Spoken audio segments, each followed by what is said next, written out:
Greetings, language learners. Welcome to another insightful session on Learn with Rishi, where we strive to empower you with valuable English language knowledge. Today, we're delving into the world of statements, questions, and commands.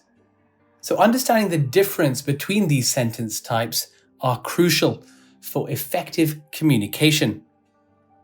In this video, we'll break down each type, providing examples and offering tips for constructing clear and meaningful sentences. And then we'll also put your knowledge to the test with a quiz featuring 10 questions. So let's embark on this learning journey together.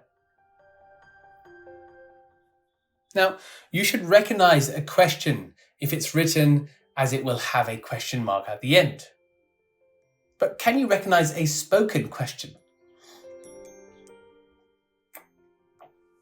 Now, written commands sometimes have an exclamation mark at the end, but not always as in our examples.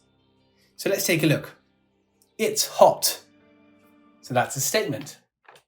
Or it's not hot. That's a negative statement.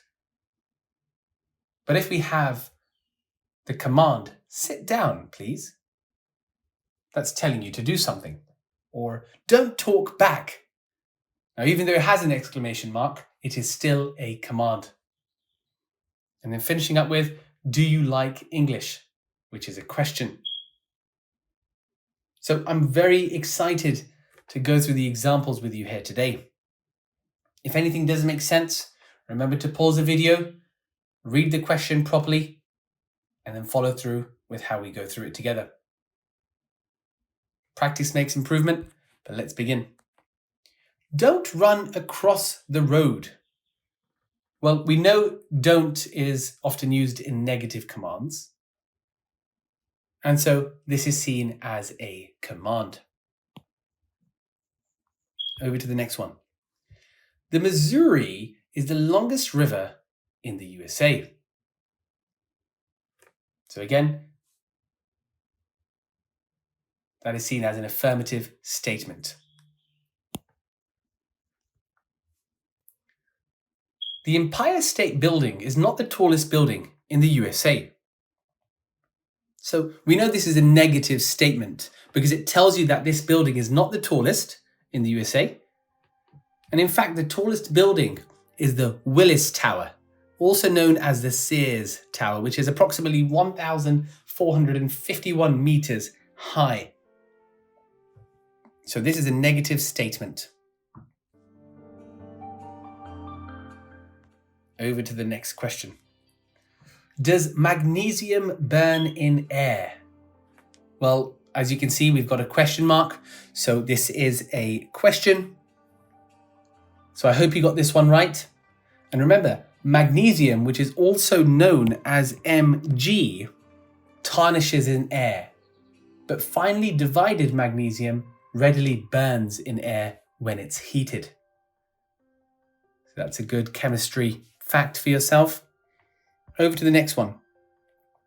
Turn off the electricity at the consumer unit before you do any electrical repairs.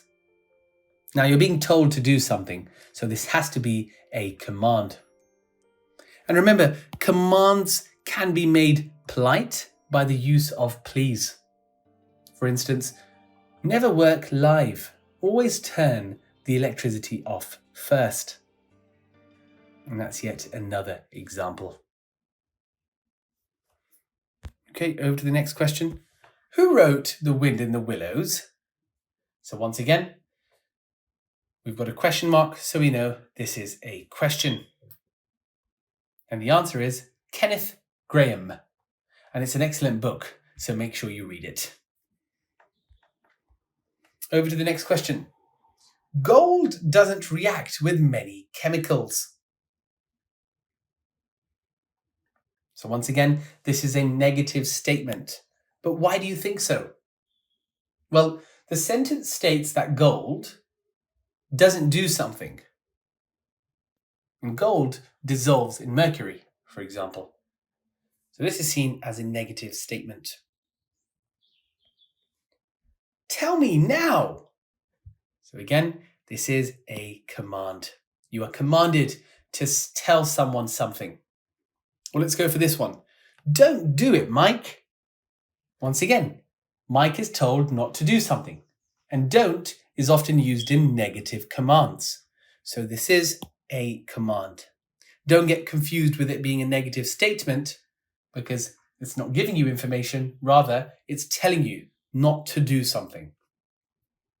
And then finally, the 100 Years' War was waged from 1337 to 1453. So again, this is an affirmative statement because it tells you how long the war was waged for. And it went on for more than 100 years, but it was not a continuous war. And there we are. Thank you for joining us in exploring the fundamentals of statements, questions, and commands. We trust that you now have a solid grasp of these essential sentence types and their respective functions. So keep practicing and applying what you've learned to enhance your communication skills.